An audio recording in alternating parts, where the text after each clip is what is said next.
So welcome students with another episode. आज भी हम बात कर रहे हैं टॉपिक वन को लेके। टॉपिक वन है that is about the introduction to economics. आज जो हम बात करेंगे व्हाइट बोर्ड पे, अपने व्हाइट बोर्ड पे हम उनके टॉपिक्स को समझेंगे जो हमने लास्ट टाइम एनिमेटेड के थ्रू समझे थे।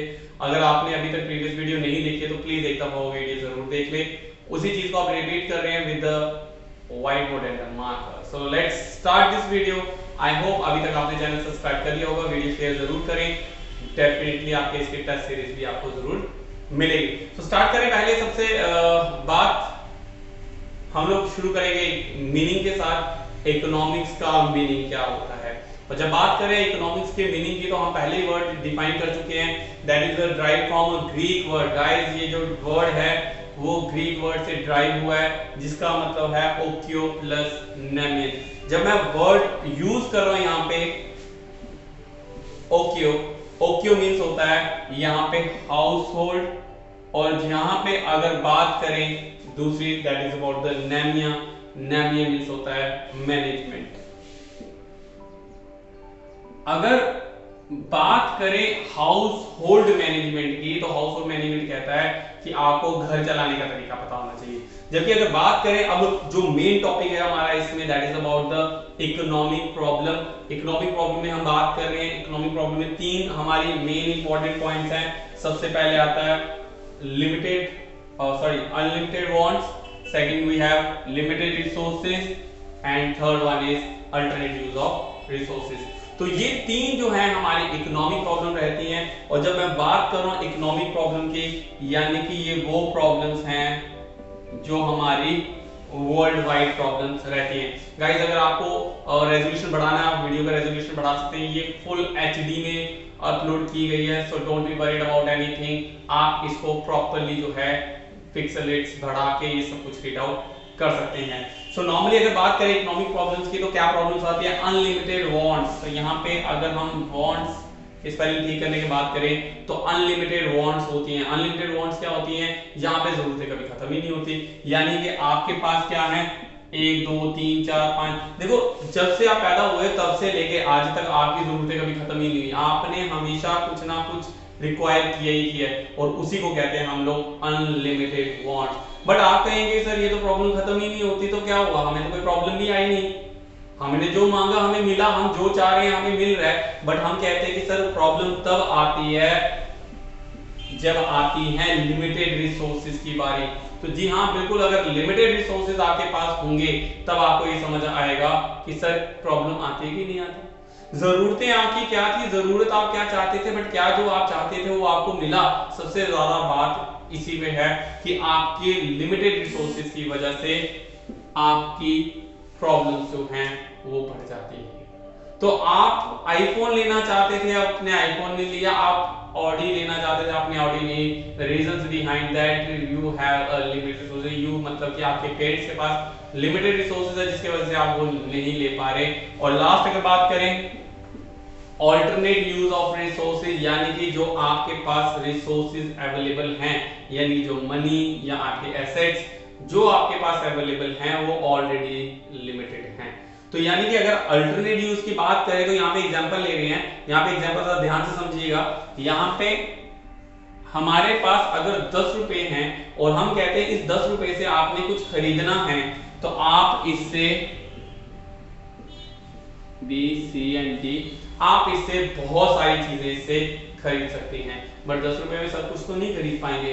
खरीदना आपको एक ही पड़ेगा, यानी आप ए खरीद सकते हैं, आप बी खरीद सकते हैं, आप डी खरीद सकते हैं। इसी को कहते हैं अल्टरनेट यूज ऑफ रिसोर्सेज।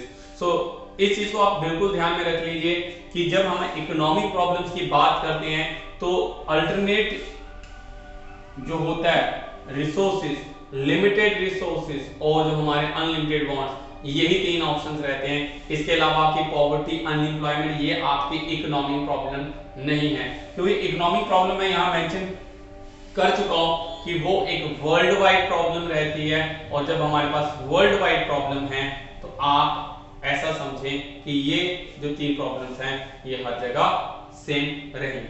चलिए प्रोसीड करते हैं नेक्स्ट के साथ। सो स्टूडेंट्स नेक्स्ट टॉपिक हमारा कहता है that is about the central problem of an economy. तो आपको ये समझ आनी चाहिए कि central problem of an economy exactly होती क्या है। जब मैं बात कर रहा हूं central problem of an economy की, तो यानी कि ये एक ऐसी प्रॉब्लम है जो एक पर्टिकुलर इकोनॉमी में नॉर्मली फेस की जाती है। यानी हर एक इकोनॉमी की अपनी अपनी प्रॉब्लम्स रहती हैं और उन्हीं प्रॉब्लम्स को हम डिस्कस कर रहे हैं यहाँ पे central problem of an economy के साथ। तो नॉर्मली अगर बात करें यहाँ पे भी आपके पास तीन सेंट्रल प्रॉब्लम रहती हैं। सबसे पहले अगर बात करें तो हम कहते हैं that is about the allocation of resources, second one is the efficient utilisation of resources and third one is your growth of resources. यानी कि ये तीन मेन प्रॉब्लम्स रहती हैं। आपको ये बिल्कुल ध्यान में होना चाहिए कि central problem of an economy किसको कहते हैं और इकोनॉमिक प्रॉब्लम किसको कहते हैं। देखो इकोनॉमिक प्रॉब्लम एक वर्ल्ड वाइड प्रॉब्लम होती है जो सेम रहती है हर एक इकोनॉमी में, जबकि central problem of an economy की बात करें तो वो जो है वो हल्की सी थोड़ी डिफर होगी with the economy to economy just because of this. अगर तो एलोकेशन ऑफ रिसोर्सेज की बात करें, अगर एक कंट्री अपने रिसोर्सेज को एलोकेट कर रही है, लगाना जानती है, तो वहां पे कोई भी सेंट्रल प्रॉब्लम से ज्यादा नहीं रहेगी, वो इकोनॉमी ज्यादा ग्रो करेगी। जबकि अगर आपके पास रिसोर्सेज अबंडेंट हैं और वो इकोनॉमी अपने रिसोर्सेज को यूटिलाइज नहीं कर रही, उनको एलोकेट नहीं कर रही, तो उसको कहते हैं सर वो इकोनॉमी धीरे धीरे डाउनफॉल जाएगी।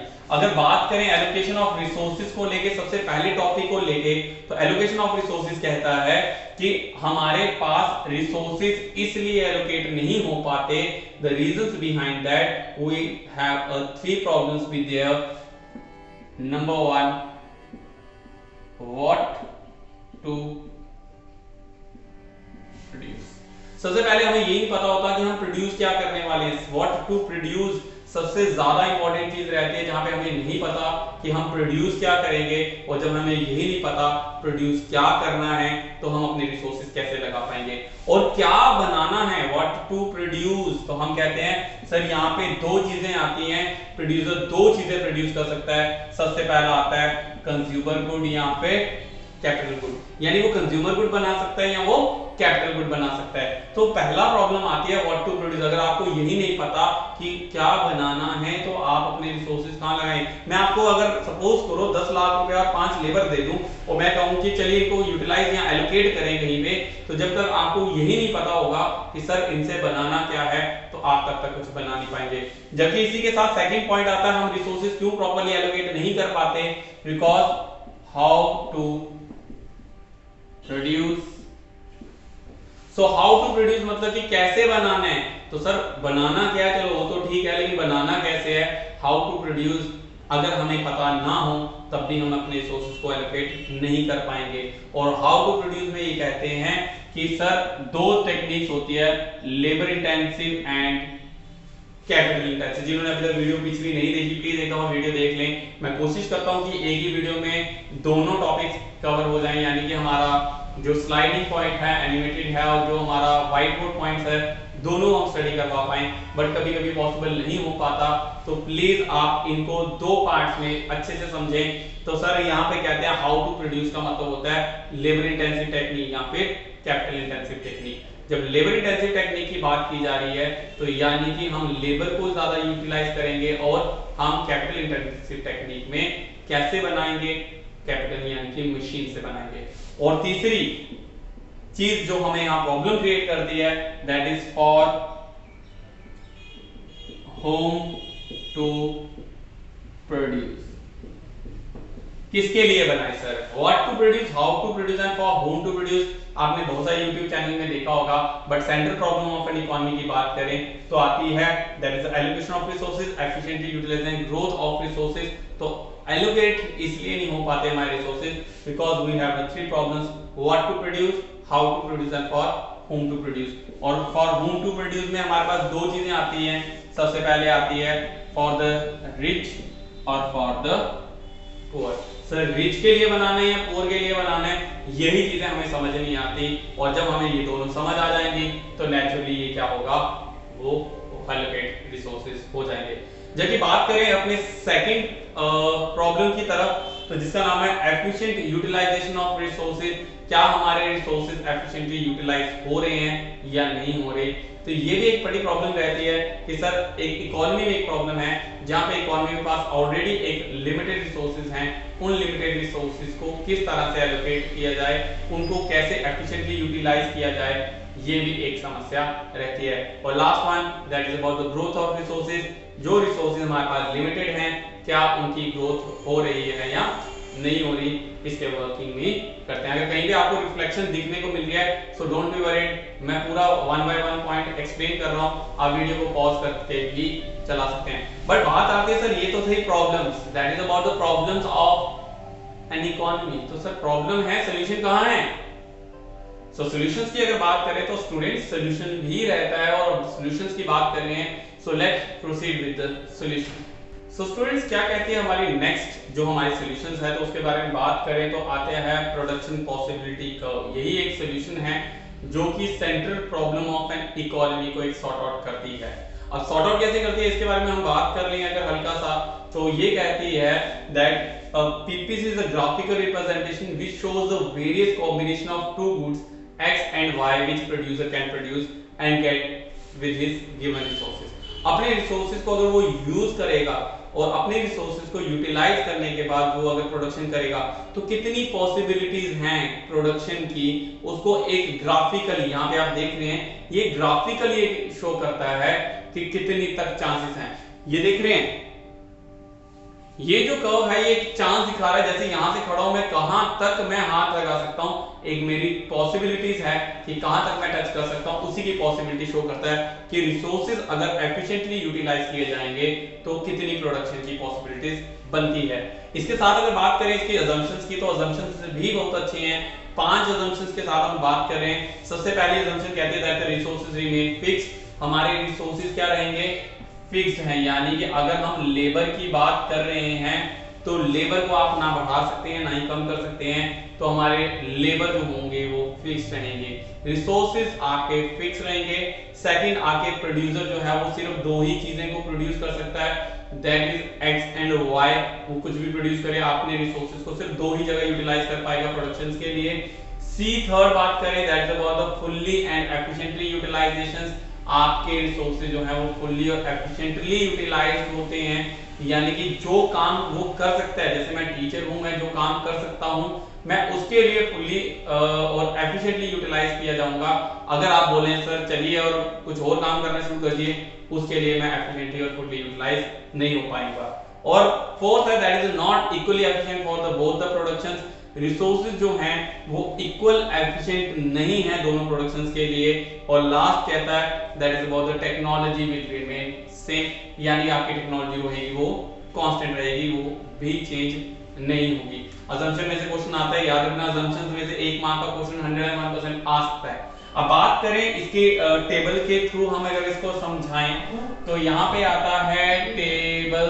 तो टेबल क्या कहता है, हमें टेबल इंडिकेट कर रहा है this is combination A B C D. मैं पहले बता चुका हूँ पिक्सेलेट आप बढ़ा लें, 108 छोड़ के आप जितना एचडी 4K करना चाहे 4K कर सकते हैं, 4G की कमी नहीं है, तो फुल एचडी के ऊपर ये वीडियो बनी है। सो नॉर्मली अगर बात करें A B C D E F G, these are the combination जो आप देख रहे हैं। और यहाँ पे हैं हमने 2 प्रोडक्शंस लिए हैं, एक लिया हमने गन्स और एक लिया हमने बटर। तो लास्ट एग्जांपल के साथ ही हम प्रोसीड करेंगे। तो हम कहते हैं यहाँ पे अगर कॉम्बिनेशन ए, प्रोड्यूसर चाहता है कि मैं कॉम्बिनेशन ए पे वर्किंग करूं, तो वो अपने सारे रिसोर्सेज को क्या ही करेगा, यूटिलाइज करेगा फॉर द प्रोडक्शंस ऑफ। मैंने लास्ट टाइम भी बताया कि अगर मेरे पास रिसोर्सेज है और मैं इनको प्रोडक्शंस ऑफ गन के लिए यूटिलाइज करूंगा तो नेचुरली मेरी सिर्फ गन्स प्रोड्यूस होंगी, हमारी बटर जो होगी वो 0 प्रोडक्शंस पे रहेगी। बट अगर मुझे क्या करना है, अगर मुझे अपनी क्या करना पड़ेगा, बटर को प्रोडक्शंस करनी है, तो मुझे अपने कुछ रिसोर्सेज को यहां से विड्रॉ करना पड़ेगा ताकि मैं प्रोडक्शन ऑफ बटर भी कर पाऊं। सो बी कॉम्बिनेशन इंडिकेट करता है कि जहां पे आपके 20 यूनिट हो जाएंगे जब आप अपने यहां से रिसोर्सेज को विड्रॉ करोगे, और विड्रॉ करने के बाद आपकी प्रोडक्शंस ऑफ जो गन्स हैं वो कम हो जाएंगी, जबकि आपकी प्रोडक्शंस ऑफ बटर बढ़ जाएंगी। एंड रिमाइंड वन थिंग, वो आपका लेबर वही रहेगा जिसको प्रोडक्शंस ऑफ बटर ज्यादा अच्छे से आता होगा बजाय आपके गन्स के। और इसी तरह से अगर वो अपने बटर की प्रोडक्शन को बढ़ाना चाहता है तो वो क्या करेगा कि अपने रिसोर्सेज को विड्रॉ करता रहेगा और करता रहेगा जब तक वो अपनी प्रोडक्शन ऑफ बटर को बढ़ाना चाहे। और जैसे जैसे वो अपनी बटर की प्रोडक्शन को बढ़ाएगा, क्योंकि रिसोर्सेज जो हैं वो एक प्रोडक्शन से दूसरी प्रोडक्शन की तरफ जा रहे हैं, तो क्या होगा, आपकी गन्स की प्रोडक्शन कम होना शुरू हो जाएंगी। यहां पे आपने ध्यान देना है, यहां पे एक कंसेप्ट निकल के आता है MRT, यानी कि मार्जिनल रेट ऑफ ट्रांसफॉर्मेशन, यानी कि MRTS, यानी marginal rate of technical substitution. याद रखिए students, marginal rate of transformation का मतलब ही यही होता है कि जब हम अपने रिसोर्सेज को ट्रांसफॉर्म कर रहे हैं from the one production to another production. मैं लास्ट में आपको टॉपिक में रेट करूंगा। So one production to second production में जब हमारे रिसोर्सेज ट्रांसफॉर्म हो रहे हैं, marginal means additional rate of transformation, तो हमारा MRT यानी मार्जिनल रेट ऑफ ट्रांसफॉर्मेशन या फिर MRTS marginal rate of technical substitutions ये निकलता है। तो आपका MRT होता है कि एडिशनली आपका बटर को प्रोड्यूस करने के लिए आपको एडिशनली लेबर को विड्रॉ करना पड़ेगा for the production of guns, और ये इंपैक्ट करेगा प्रोडक्शन ऑफ गन्स में और इंपैक्ट करेगा प्रोडक्शन ऑफ बटर पे। तो अगर हम इसको निकालने का फॉर्मूला देखें MRT को, तो नोट डाउन कर लें, इसको लिखा जाता है delta loss upon delta gain. तो delta loss upon delta gain अगर हम बात करें तो डेल्टा लॉस कितना, change in loss upon change in gain. ये भी एक आता है कि MRT क्या होता है। तो MRT होता है मार्जिनल रेट ऑफ ट्रांसफॉर्मेशन, उसको निकालने का तरीका है, फॉर्मूला है that is about the delta loss upon delta gain, और मैं आपको इसको कांसेप्ट को यहीं पे आपको बता चुका हूं। अब बात करें इसकी डायग्राम्स को लेके, तो डायग्राम्स में आप देख रहे हैं यहाँ पे ABCD बहुत सारे कॉम्बिनेशंस हैं, या the various combinations of two goods X and Y जो कि प्रोड्यूसर प्रोड्यूस कर सकता है और अपने रिसोर्सेज को प्रॉपर्ली यूटिलाइज करके प्रोडक्शन कर पाएगा। और बहुत सारे कॉम्बिनेशन प्रोडक्शंस के पास हैं, और जो ये कर्व निकल के आएगी, इसी कर्व को हम कहेंगे प्रोडक्शन पॉसिबिलिटी कर्व, कि प्रोडक्शन की कितनी पॉसिबिलिटीज हैं कि अगर रिसोर्सेज को फुल्ली यूटिलाइज किया जाए और दो गुड्स प्रोड्यूस की जाए तो प्रोड्यूसर क्या प्रोड्यूस करेगा। अब बात करते हैं अगले नेक्स्ट टॉपिक की, वो भी बहुत इंटरेस्टिंग है, चलिए स्टार्ट करते हैं। सो स्टूडेंट्स, नेक्स्ट जो टॉपिक है यहाँ पे दिखाया जा रहा है that is about the properties of PPC। ये भी बहुत इंपॉर्टेंट टॉपिक रहने वाला है। प्रॉपर्टीज ऑफ PPC की बात करें तो यहाँ पे चार प्रॉपर्टीज आपके सामने देखने को आती है, और इन्हीं चार प्रॉपर्टीज में से आपके क्वेश्चंस निकलते हैं। तो अगर वन बाय वन अगर हम इनको रिवील करें तो आपको ये समझ आना चाहिए कि किस तरह से प्रॉपर्टीज ऑफ PPC वर्किंग में आती है। सबसे पहले प्रॉपर्टी की बात करें that is the PPC is concave. Remind that PPC क्या होती है, कनकेव होती है, यानी कि आपकी PPC कुछ इस शेप में रहती है। तो इसको क्या कहते हैं, कनकेविटी। कनकेव, और एक होती है हमारी कन्वेक्स, और एक होती है हमारी स्ट्रेट। तो PPC तीनों तरह से हो सकती है, बट डिपेंड करता है। तो मेन हम प्रॉपर्टीज की बात करते हैं, PPC जो होती है वो कनकेव होती है। तो कन्वेक्स और स्ट्रेट में ऑप्शंस में प्लीज टिक ना करें। आपको अगर आता है कि PPC इज कनकेव है, कन्वेक्स है, स्ट्रेट है, तो आपका आंसर हमेशा कनकेव रहना चाहिए। अब PPC कनकेव क्यों होती है, इसके पीछे आंसर था why PPC is concave from its origin. तो हम कहते हैं बिकॉज ऑफ इंक्रीजिंग MRT। अभी मैंने आपको रिसेंटली समझाया कि MRT क्या होता है। तो इंक्रीजिंग MRT की वजह से जो हमारी PPC होती है वो कनकेव होती है। याद रखना, इंक्रीजिंग, अगर हमारी MRT डिक्रीजिंग में होती तो हमारी शेप क्या होती, कन्वेक्स होती, और अगर हमारी PPC में MRT जो है वो कांस्टेंट रहती तो वो क्या होती, PPC भी स्ट्रेट रह जाती। तो हम कहते हैं कि सर MRT की वजह से, बिकॉज ऑफ इंक्रीजिंग MRT, हमारी जो PPC है वो क्या होती है, कनकेव होती है। अब MRT को निकालने का मैंने अभी फॉर्मूला बताया था आपको, MRT निकालने का formula delta loss upon delta gain. तो यहाँ पे MRT अगर हम इस चीज की निकालें तो MRT किस तरह से निकल पाएगी, तो यहाँ पे आप ध्यान से देखें अगर, तो यहाँ पे आपकी चेंज रिसोर्सेज से आपको गन्स में कितनी प्रोडक्शन का लॉस हो रहा है, आपको लॉस हो रहा है यहाँ पे 1 का। बट अगर आप रिसोर्सेज को विड्रॉ कर रहे हैं for the production of butter, तो आपको यहाँ पे कितने का गेन हो रहा है, 1 का। तो लॉस अपॉन गेन अगर बात करें, this is a 1/1 equals to आपका क्या रहेगा, 1। और अगर इसी तरह से अगर आप बात करें, तो अगर आप और रिसोर्सेज को विड्रॉ करते हो, एमआरटी क्या रिसोर्सेज एडिशनली विड्रॉ हो रहा है, प्रोडक्शन पे इफेक्ट कर रहा है, तो कितने का लॉस हो रहा है, 20 to 18 में आने पे हमें लॉस हो रहा है 2 का, और यहाँ पे गेन हो रहा है 1 का। तो फॉर्मूला 2/1 इक्वल्स टू 2। और अगर इसी तरह से अगर ध्यान से देखें, तो 3 का लॉस होगा, 4 का लॉस होगा एंड 5 का, एंड देन आफ्टर 6। क्योंकि जो आप लेबर विड्रॉ कर रहे थे, तो स्टार्टिंग में ज्यादा इफेक्ट देखने को नहीं मिलेगा, क्योंकि वो लेबर आप विड्रॉ करना पसंद करेंगे जो कि गन्स में प्रोडक्शन में अच्छा नहीं है, और आपके लास्ट जो लेबर रहेगा वो वैसा आदमी होगा जिसको सिर्फ गन्स प्रोड्यूस करना आती थी, उसे बटर की नॉलेज नहीं है, और उसके विड्रॉ होने से आपको इंपैक्ट ज्यादा देखने को मिलेगा, आपका एमआरटी इंक्रीजिंग रेट में चलता चला जाएगा। तो इंक्रीजिंग एमआरटी की वजह से आपका क्या रहता है, the PPC is concave from its origin. Second बात करें, that is about the PPC is convex sloping downward from left to right. तो हम कहते हैं सर जो पीपीसी है वो हमारी लेफ्ट टू राइट, यहाँ पे देखें left to right downward sloping है।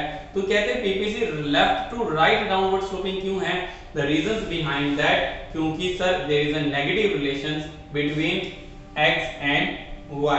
x एंड y के बीच में नेगेटिव रिलेशन होने की वजह से सर अगर आप x को ज्यादा प्रोड्यूस करना चाहते हैं, तो आपको y को थोड़ा सा विड्रॉ करना पड़ेगा, और यही जो विड्रॉ होगा ये इंडिकेट करता है आपका sloping downward from left to right.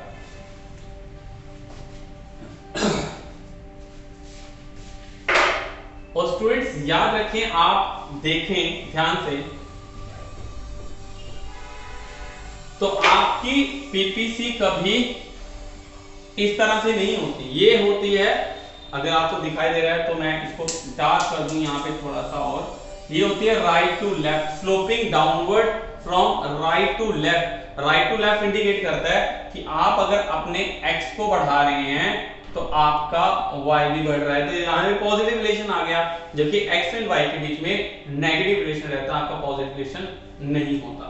Third point की अगर बात करें, दैट पीपीसी कैन रोटेट। अब पीपीसी कैन रोटेट, अब पीपीसी रोटेट का मतलब क्या हुआ, पीपीसी कैन रोटेट होती है, यानी कि वो सिर्फ और सिर्फ एक ही एक्सिस पे चेंज होगी, यानी या तो एक्स में या फिर वो क्या कर सकती है, वाई के लिए चेंज हो सकती है।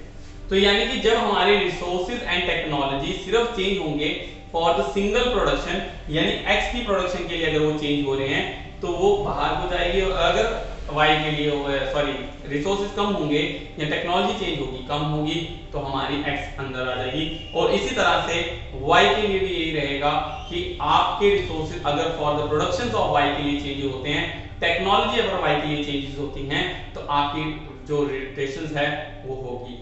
याद रखिए, सिंगल गुड के लिए अगर आपके रिसोर्स एंड टेक्नोलॉजी चेंज होते हैं तो हम कहते हैं कि रोटेशंस है, अदरवाइज उसको क्या कहेंगे हम, शिफ्टिंग। और शिफ्टिंग क्या कहती है, शिफ्टिंग का मतलब होता है when the resources and technology change for both productions, यानी कि दोनों प्रोडक्शंस के लिए वो चेंज हो रही है, या तो राइटवर्ड शिफ्ट होगा या लेफ्टवर्ड शिफ्ट होगा।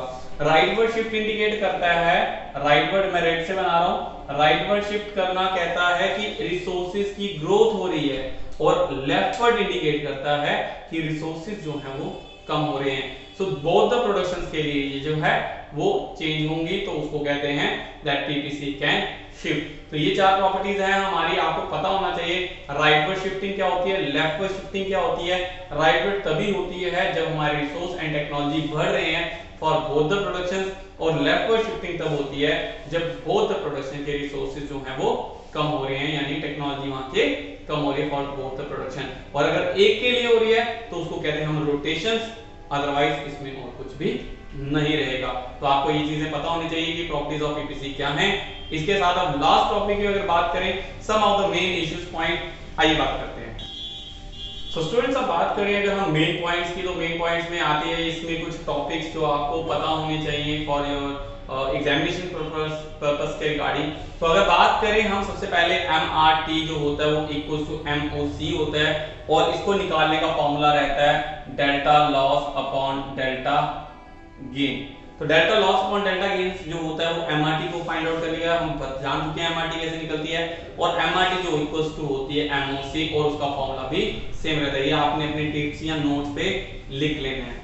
सेकंड आता है point attainable and unattainable point. तो यहाँ पे अगर बात करें एक पीपीसी की, पीपीसी के अंदर के सारे पॉइंट्स और पीपीसी के ऊपर के पॉइंट यानी कि पॉइंट 1, पॉइंट 3, पॉइंट 4, यहाँ पे पॉइंट 1 जो है वो अटेनेबल है, बट ये इंडिकेट करता है कि हम जो x एंड y, सॉरी मैं रेड पेन से यूज कर रहा हूँ, तो यहाँ पे ये x and y production indicate करती है, ये इंडिकेट कर रही है कि रिसोर्सेज को पूरी तरह से यूटिलाइज नहीं किया जा रहा। चाहे तो हम रिसोर्सेज को और इफेक्टिवली यूटिलाइज कर सकते हैं, बट पॉइंट 1 इंडिकेट करता है कि हमारे रिसोर्सेज एफिशिएंटली यूटिलाइज नहीं हो रहे।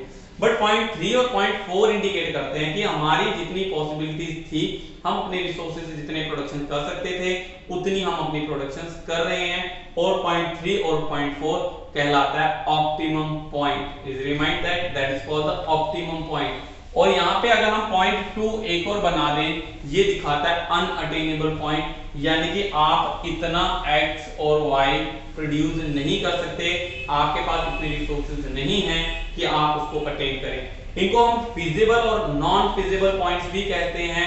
फिजिबल जो होते हैं वो सारे के सारे जो अटेनेबल होते हैं, और नॉन फिजिबल होते हैं जिनको हम अटेन नहीं कर सकते। अब बात करें थर्ड पॉइंट्स को लेके, तो ये आती है बात OC means opportunity cost. Opportunity cost का मतलब होता है जो हम अपॉर्चुनिटीज ले सकते थे यानी बना सकते थे, हम बनाए नहीं। इसको हम एक और चीज से जानते हैं, नेक्स्ट बेस्ट अल्टरनेटिव। अगर सपोज कीजिए A, B एंड C आपको प्रोडक्शन करने का मौका दिया जाए, और आप सारी की सारी प्रोडक्शन किस पे लगा रहे हैं, A पे, अपने रिसोर्सेज यूटिलाइज कर रहे हैं for the production of A। तो आपसे कोई ये पूछता कि अगर आप इस पैसे को प्रोडक्शन ऑफ A की बजाय कुछ और लगाना चाहते तो आप क्या लगाते। एग्जांपल के तौर पे अगर आप साइबर कैफे, अपने पैसों से साइबर कैफे खोलते हैं, तो आपके पास एक ऑप्शन और भी होगा कि अगर मैं साइबर कैफे नहीं खोलता तो मैं नेक्स्ट उसी पैसों को कहां पे यूटिलाइज करना पसंद करता।